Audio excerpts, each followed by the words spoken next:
I just love the Smiths, and to hear that Andy passed away this morning, as I woke up, I was just, heartbroken. And obviously it sucks for Smiths fans everywhere. So anyway, I wanted to do this, and some people requested that I should do something for him. Barbarism Begins at Home is basically Andy's song. His bass lines on this are incredible. But I do have to say, I have not really listened to the song in a while, so we're coming back to it with the headphones on. This will be a fun experience. Anyway, let's get into this. I'll talk about Andy after, and, talk about what others have said about him. So anyway, let's get into this for Andy Rourke, and, a little tribute here.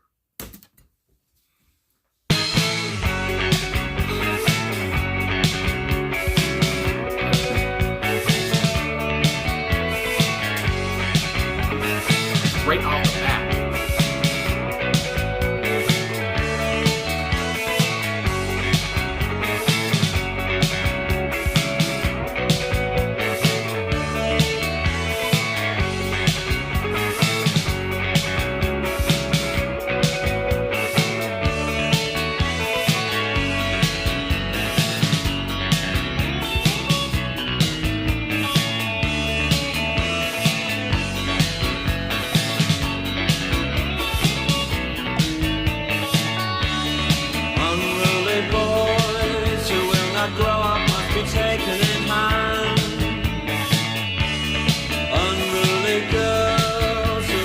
Settle down, they must be taken in hand. A crack on the head is what you get for not asking. And the crack on the head is what you get for asking.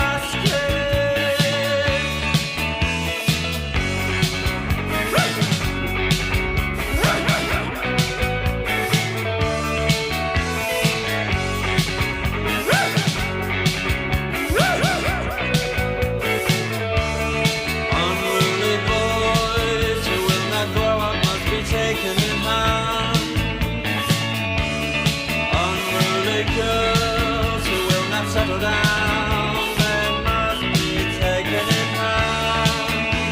A crack on the head is what you get for not asking. And a crack on the head is what you get for asking.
So there it is. Barbarism begins at home from the Smiths. And like I said off the top, I've reacted to this before, but this is Andy's song. This is, I mean, if you're going to do a tribute thing, I feel like this video, I mean, there's other songs where his bass line is, a lot more prominent too. I think of, This Charming Man, Rubber Ring, Rush Home Ruffians. I mean, there's different songs that come to mind. But I mean, Barbarism begins at home. I mean, goddamn, the whole thing is built around his bass line. And I mean, you can see me smiling there at some points because I forgot how good the song is. And, the ending there for like the last 2 minutes, whatever, it's just him, Andy, Mike Joyce, and Johnny Marr just bouncing off of each other and just creating such a rhythm section. And that's what they did for the whole Smiths tenure. Obviously, Morrissey's vocals get a big, that's what I guess catches you. I mean, usually the singer is what catches you in a band first. Those rich baritone vocals that Morrissey had and still has to this day. But this band was so tight. I mean, maybe not tight, with, since Marr and Morrissey were at each other's throats some of the time and all this stuff. But anyway, the band was just so good together. And it's just, I mean, here that shows so well. Andy would always, bounce off of Marr, and you would look to Mike Joyce for, during songs as well. And it's just, I mean, and that's all, I've heard about Andy coming into this is how, like I said, Marr and Morrissey, they've had the troubles and all this stuff. But Andy Rourke was always just such a nice guy, beautiful soul, as some have said as well. He was always just so, you couldn't be mad at Andy's what basically I got. It's just like, you think of the contrast between that. It's just like, but Andy was always just a super guy and so nice and everything. It's just, I just love to hear that. And, but I guess, like I said, I have reacted to this before and talked about the song, but I'll just say, obviously what the song's about, I mean, a lot of repetition here, talking about corporal punishment, talking about basically, child abuse and how, the lyrics here from Morrissey are condemning child abuse. And I'm pretty sure I've heard before that Morrissey has said, he's been struck in the classroom when he was a kid. And thankfully for me, I didn't grow up in that era because I'd be a little afraid. But anyway, yeah, and that whole thing, barbarism begins at home. It all starts once you hit a child. It's just like violence is. I mean, violence is there. I think Morrissey actually. There's a quote here on Wikipedia. I guess when he says in 1985, he said in March 1985, from the time you get hit when you're a child, violence is the only answer. Conversation is pointless. So I mean, that's the whole stance right there. Talking about how child abuse. Talking about and hitting a child, and it's just the whole song. I mean, talking about the lyrics here. A crack on the head is what you get for not asking. A crack on the head is what you get for asking. You're screwed either way. I mean, and this whole song is from the perspective of a teacher, a principal, whatever, who's doing this and being like, well, this is what the kids deserve, and all this stuff. And again, and Morrissey's yelps in there, basically, I guess, signifying, the kids' yelps from getting hit and all this stuff. Just, I mean, adds so much more to it. But like I said, I've already gone over this before. But again, I don't know what I said back then. I feel like, the channel's gotten a lot better since those days. But I mean, the song still fucking bangs. But anyway, yeah, so Andy Rourke, I'm sure I gushed about his bass on that one. But today, like I said, it's just, it means even more because Andy's bass line here, like I said off the top, is just incredible. They built the song around this. I always loved Andy's melodic approach to the bass. And like I said also, I don't know, nobody played like Andy Rourke. I mean, nobody could play in the Smiths like Andy Rourke. I mean, nobody else, it just sounds so cliche to say. But everybody in that band, from Mike Joyce, Marr, and Andy, and Morrissey, they were all just, singular, and they all just fit so well, and nobody could be replaced. And Andy was just distinctive in my mind as well. One of the most important bands of the 80s, one of the most important British bands of all time, and Andy was a crucial part of that. And his bass lines were always so good, and never took a back seat, and always, like I said, that rhythm section that they always created beside Morrissey's vocals was always just stellar. And yeah, it's just so right at the top right there. That's what I have to say about Andy. But I wanted to also comment on or talk about what Morrissey and Marr have said. Obviously, I think Johnny Marr, I think I said off the top as well, but he pretty much announced Andy's death on his Instagram, and that's how I found out about his death. Actually, I found out through the friggin' rhythm guitarist from Oasis, if I'm honest.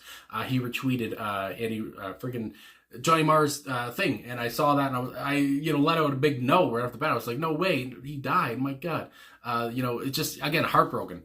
But anyway, Morrissey talked about, obviously from Morrissey Central, he has his thoughts and everything, and how he talks about, I guess I could just read this part.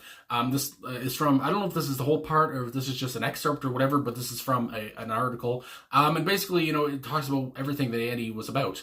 When he says, when someone dies, out come the usual blandishments, as if their death is there to be used. And I hope that as well, I just think with that, to be used. I hope that nobody thinks I'm doing this for views or whatever. I don't make any money on any of this. That all goes to the copyright holders, and I just wanted to do this as a tribute to Andy, because again, I have the Smiths poster right there. My favorite album, I have to say, would be Meat is Murder. My favorite Smiths album, and so again, I wanted to do something about his death or whatever, do a little reaction, tribute, whatever, just to talk about Andy Rourke, because again, I wanted to get some thoughts off my chest or whatever, and say how much I loved him and how much he meant to me, because again, finding the Smiths was one of my best decisions of my life, and how important they've become, through my channel and to, in my private life. It's just, my God. Anyway, so yeah, he goes on here. He says, I'm not prepared to do that with Morrissey. I'm not prepared to do this, to say, this death is used or whatever. I just hope wherever Andy has gone that he's okay. He will never die as long as his music is heard. That's beautiful. He didn't ever know his own power, and nothing that he played had been played by someone else. His distinction was so terrific and unconventional, and he proved it could be done. And that's what I was trying to say also there a little bit earlier, about how distinctive he was. And again, nobody could replace him. He was also very, very funny and very happy. And post-Smiths, he kept a steady identity, never any manufactured moves. I suppose at the end of it all, we hope that we feel that we're valued. Andy need not worry about that. So again, I love that, basically Andy was so loved. And that's, again, I don't know if I'm repeating myself again, but how loved he was and how valued you will be at the end of your life when that day comes. And, he didn't have to worry about that. Andy knew, I hope he knew that he was loved. And I just love to hear that he was so funny and so nice and everything. And again, just that whole point of, Marr and Morrissey going back at each other and Rourke being there, with a smile on his face, probably. It's just a nice image to have in your head. But anyway, also, Johnny Marr talked about, obviously he announced friggin' Andy's death, and how Johnny Marr talked about, because again, I don't know everything about the Smiths. I don't know everything about, their lives and how they came together, really. But how Marr moved in with Andy's family when he was 15, I think he said. Moved in with Andy and his brothers, and he found out that Andy is one of the nicest guys ever. Somebody give his shirt off his back for you, kind of a thing. And how he didn't know anyone who hated Andy, and it's just like he's one of those guys where it's just you love him. It's just like if somebody hates him, the person that hates him is the problem. So I just love that, and how before the Smiths, they were playing together in different bands and stuff, and how this song basically is a callback to that. A lot of their early work was instrumentals and stuff, and how this song ends in like the last 2 minutes, it's just Marr and Andy going back and forth, and obviously Mike Joyce in there as well.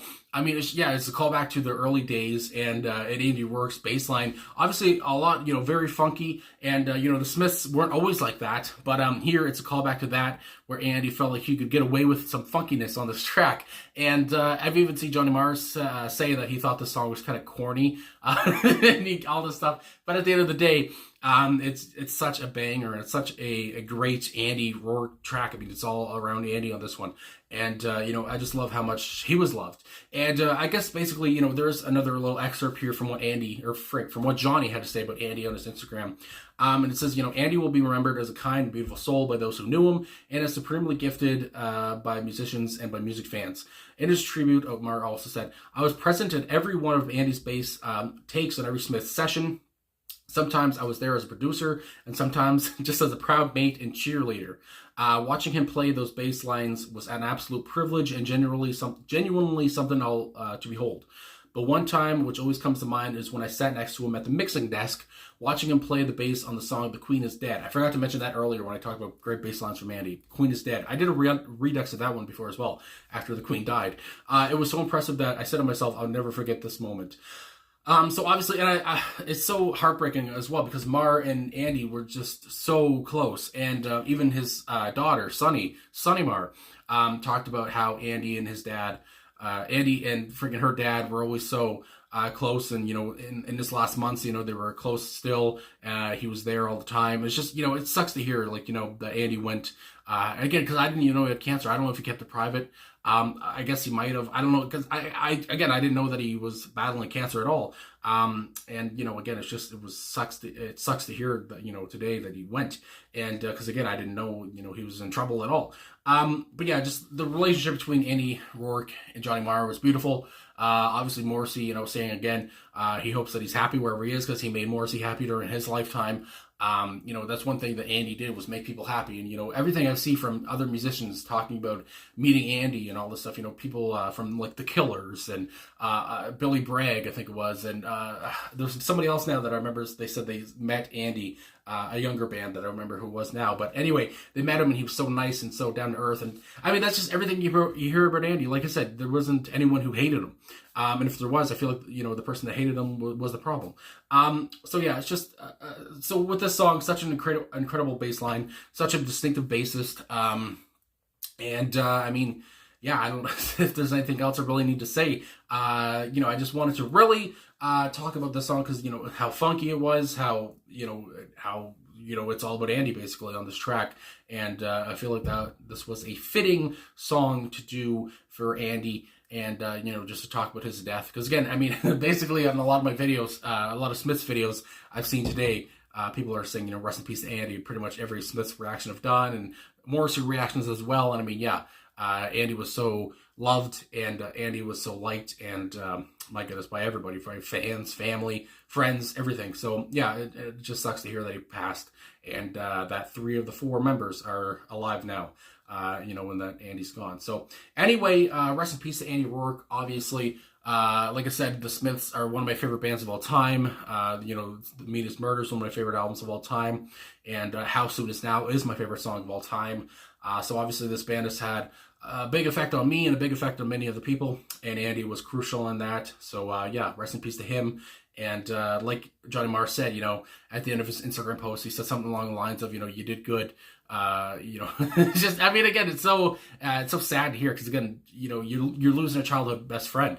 It's just, and again, so early at the age of 59, it just sucks to hear. But anyway, I'm going on a lot now. But anyway, thanks for watching. Thanks for liking, subscribing, commenting, all that stuff. Really appreciate all the support and, all the comments and all this stuff, all the love. And, yeah, so yeah, this was almost, a hard video to make. Cause again, I don't know how, I don't know what to say. I didn't know how to start the whole video, honestly. Cause Andy, it's such a, it just sucks. I mean, my God. So anyway, yeah, thanks for watching. I'll talk to you guys again soon. Rest in peace to Andy Rourke.